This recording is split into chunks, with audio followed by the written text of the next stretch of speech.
हज़रत सुलेमान अलैहिस्सलाम नहर के किनारे बैठे हुए थे कि उनकी निगाह एक चींटी पर पड़ी जो गइयों का एक दाना लेकर नहर की तरफ जा रही थी।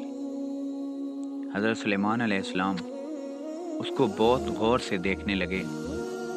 जब चींटी पानी के करीब पहुंची तो अचानक एक मेंढक ने अपना सर पानी से निकाला और अपना मुंह खोला तो ये चींटी अपना दाना के साथ उसको मुंह में चली गई। मेंढक पानी में दाखिल हो गया और पानी ही में बहुत देर तक रहा। सुलेमान अलैहिस्सलाम उसको बहुत गौर से देखते रहे। जरा ही देर में मेंढक पानी से निकला और अपना मुंह खोला तो चिमटी बाहर निकली, अलबत्ता उसके साथ दाना न था। हज़रत सुलेमान अलैहिस्सलाम ने उसको बुलाकर मालूम किया कि माजरा क्या था और वो कहाँ गई थी।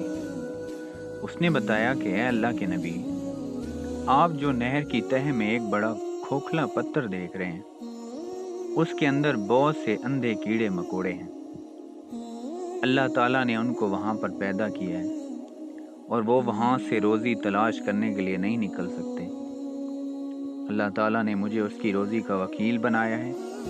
मैं उसकी रोज़ी को उठा कर ले जाती हूँ और अल्लाह ने इस मेंढक को मेरे लिए मस्खर किया है ताकि वो मुझे लेकर जाए।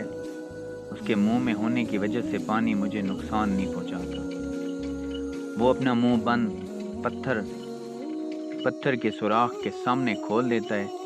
मैं उसमें दाखिल हो जाती हूँ। जब उसकी रोज़ी उस तक पहुँचाकर पत्थर के सुराख से उसके मुंह तक आती हूँ तो मेंढक मुझे मुंह से बाहर निकाल लेता है।